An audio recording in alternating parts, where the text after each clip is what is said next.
Good morning, everyone. We are continuing today in the words of the Kitzur Shulchan Aruch in chapter 50 over here, which is the laws of Birchas Hanenin, the blessings that we make on food and drink that we benefit from.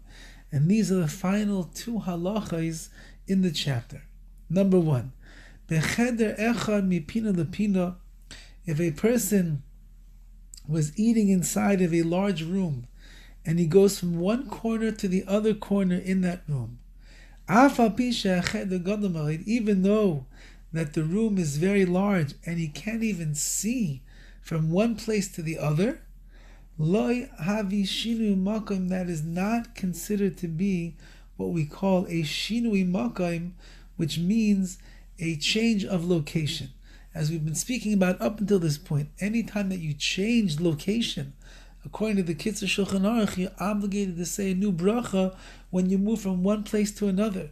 But here, if I'm in a very large room, for example, let's say even like an auditorium, a person's in an auditorium and he makes a bracha in the right, let's say the right corner of that place, and then he moves all the way across to the left corner in the far north or south corner of this auditorium, and he can't even see all the way back to where he was. Says the Kitzur Shulchan Aruch, that's not considered changing location, because you're under the same roof, in the same room, and therefore you would not have to make a new bracha. And the final halacha is im oichel peros began. If a person is eating fruits in a garden, shu mukaf mechitzais, which is surrounded by walls, ubeirach al peros mi'ilan echad al das lechol gam mi'ilanos acheros, and you took an apple off an apple tree that's in this garden, and when you made the bracha on that, you had in mind that there's an orange tree that's quite a few hundred yards away that you would also like to eat an orange from there. You can eat from any of the trees, even if you don't see them from where you are right now. Why? As long as you did not take your mind off of the garden and the fruits that are there, and therefore you would not have to make a second blessing on the second fruit of the tree from a second type of a tree that you're eating from. Meaning, since that it's surrounded by walls, it's all considered to be one rishus, one domain, one location, and therefore if I'm eating an apple in this corner, I could walk over to the orange trees in another corner and I can eat from there, and it's all considered the same place. You don't require a second bracha on that. However, if the garden is not surrounded by walls, and so all the more so, if you're walking from this garden and you're traveling into another garden, so you're really changing location, then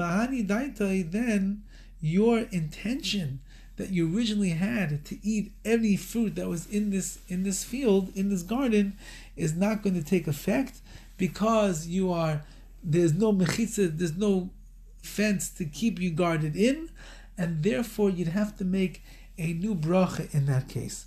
However, just to note that the Mishnah Berurah writes that even if there is no enclosure by walls, as long as you had a specific intent to eat from the other trees, then that itself is effective for the blessing to include the fruit of the other trees as well. So even if you don't have a wall, but you had in mind to eat from other trees, then your bracha, your initial blessing, is good enough to cover the other ones as well. That's a machlekes, a difference of opinions between the Kitzur and the Mishnah Berurah. But the next time that you're in a garden and you decide to eat an apple, so look around and see that there's a fence. If there is, for sure you have nothing to worry about. And according to the Mishnah Berurah, even if there's no fence, as long as you intend to eat from the other fruits that are there, you can also do that without having to make a new bracha.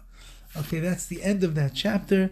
Be'ez Hashem, we will continue tomorrow, and we will get into the halachas of the bracha achreina, the blessings that we're obligated to make after we partake of the pleasure from this world.